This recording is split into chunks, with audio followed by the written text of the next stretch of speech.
राधे राधे मेरे प्रिय साथियों, आप सभी लोग जानते हैं कि नवंबर के महीने में उत्पन्ना एकादशी पड़ती है, यानी कि मार्गशीर्ष या अगहन के महीने की कृष्ण पक्ष की एकादशी जो होती है वह बहुत ही विशेष होती है, क्योंकि इसी एकादशी से एकादशी व्रत की शुरुआत हुई थी और इसी दिन से कोई भी व्यक्ति एकादशी व्रत की शुरुआत भी कर सकता है। बहुत अच्छा माना जाता है। साथियों, अब हम जानते हैं इस बार उत्पन्ना एकादशी कब है, इसका आपको व्रत कब रखना है और पारण किस दिन करना है और पारण का शुभ मुहूर्त क्या है। मेरे प्रिय साथियों, उत्पन्ना एकादशी की तिथि 14 नवंबर शुक्रवार को देर रात 12:50 पर शुरू होगी और ये तिथि 15 नवंबर की तिथि में ही आएगी।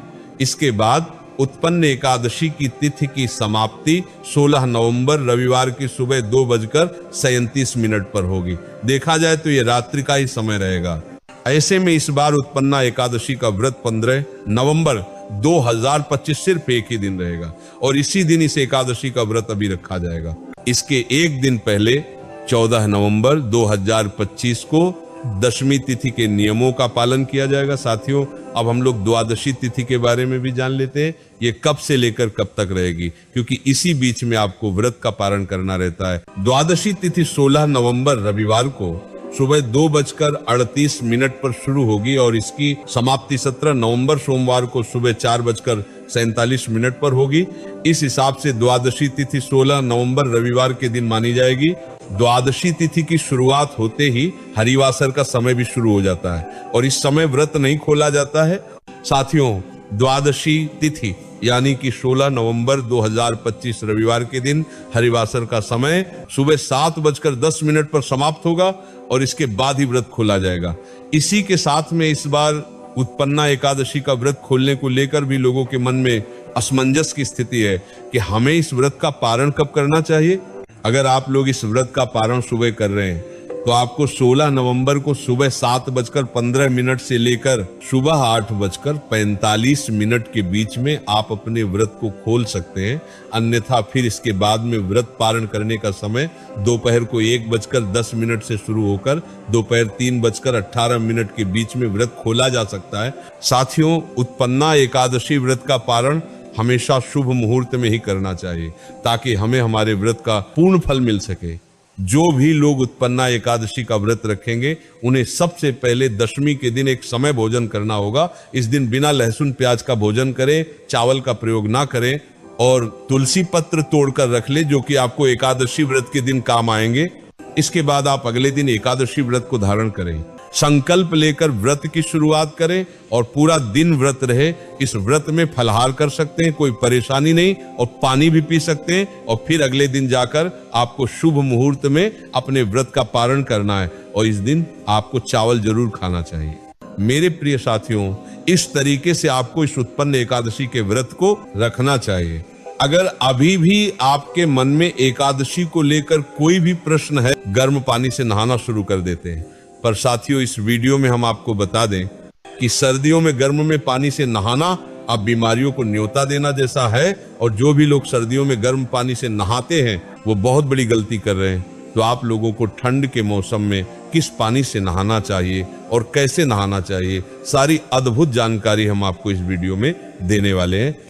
साथियों, सबसे पहले जितने भी लोग सर्दियों के समय या ठंड के समय हीटर पर गर्म पानी करते हैं या गैस पर या राड से गर्म पानी करते हैं या गीजर वाले पानी से नहाते हैं तो आप सावधान हो जाए, क्योंकि इससे आपके शरीर में बहुत सारी रोग और बीमारियां आना शुरू हो जाती हैं। साथियों, अब आप लोग कहेंगे कि ठंड में गर्म पानी से ना नहाए तो क्या ठंडा पानी से नहाए? तो हमारे कहने का मतलब ये नहीं है कि आपको ठंडा पानी से नहाना चाहिए। हम ये कह रहे हैं कि ठंड में आपको गर्म पानी से नहाने से बचना चाहिए, क्योंकि ये आपके शरीर के लिए अच्छा नहीं होता है। इसी के साथ में अगर आप लोग ठंड के समय में सुबह जल्दी उठकर नहाएंगे तो आपको ठंड का एहसास नहीं होगा। पर आजकल लोगों के घर में टंकियां हैं जो कि सभी के छत पर रखी होती, जिसमें हद से ज्यादा ठंडा पानी हो जाता है। पर अगर आपके घर में हैंडपंप या जेट लगा हुआ है तो आपको सुबह सुबह उसी से पानी निकाल कर नहाना चाहिए, क्योंकि ठंड के समय हैंडपंप या जेट से गर्म पानी ही निकलता है, जिससे आप बिना गर्म करे स्नान कर सकते हैं और ये आपको कोई नुकसान भी नहीं पहुंचाएगा। पर अगर आपके घर में छत पर टंकी रखी हुई है और आप उस जल से स्नान करते हैं तो वो पानी बहुत ही ठंडा होता है, तो इसीलिए आप उसे हल्का गुनगुना गर्म करके स्नान किया करें। और अगर आप लोग उस जल को बिना गर्म करके स्नान कर सकते हैं तो और अच्छी बात है, क्योंकि ठंड में ठंडे पानी से स्नान करना अच्छा माना जाता है। गर्म पानी हमारे शरीर को ठंड में नुकसान पहुंचता है। महाराज, इसी के साथ में अगर ठंड में ठंडे पानी से स्नान करना संभव ना हो तो जब आप गर्म पानी से स्नान करें तो अपने सर को और अपनी आंखों को गर्म पानी से न धोएं, इन्हें ठंडे पानी से ही आपको धोना चाहिए।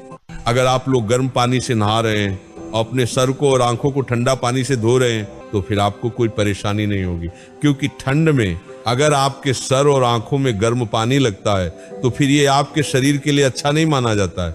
इसीलिए मेरे प्रिय साथियों, जब भी आप ठंड के समय या सर्दियों के समय गर्म पानी से स्नान करें तो अपना सर और अपनी आंखों को बचाकर ही रखें और इन्हें ठंडे पानी से ही धोएं। साथियों, अब कुछ लोग यहाँ पर कहेंगे कि अगर हम सर्दियों में ठंडे पानी से नहाएंगे तो हमें सर्दी जुकाम हो जाएगा और हमारी तबीयत खराब हो जाएगी। तो ऐसा आपके साथ कुछ नहीं होगा। हाँ, अगर आप गर्म पानी से नहाएंगे तो आपके साथ ऐसा जरूर हो सकता है। सर्दियों में ठंडे पानी से नहाने से सर्दी जुकाम नहीं होता है और ना आपकी तबीयत खराब होती है। पर अगर आप लोग कभी ठंडा या कभी गर्म पानी से नहाएंगे तो जरूर आपकी तबीयत खराब हो सकती है। महाराज, अब अगर आप लोग बुजुर्ग है, बच्चे हैं या कोई भी है तो आप लोग सर्दियों में ऐसे पानी से नहाएं जो ना ठंडा हो ना गर्म हो, मतलब गुनगुना पानी हो, और उस पानी से स्नान करने से आपको कोई नुकसान नहीं होगा।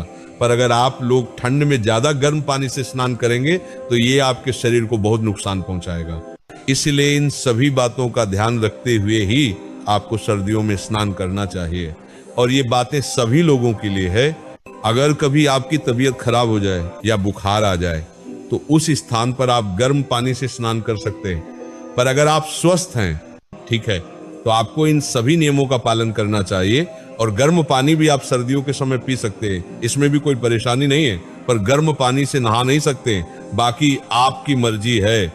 इसके अलावा आपके मन में कोई प्रश्न हो तो वह आप हमसे कमेंट करके पूछ सकते हैं। और ये वीडियो कहां से देखने, कमेंट में जरूर बताएं। राधे राधे मेरे प्रिय साथियों।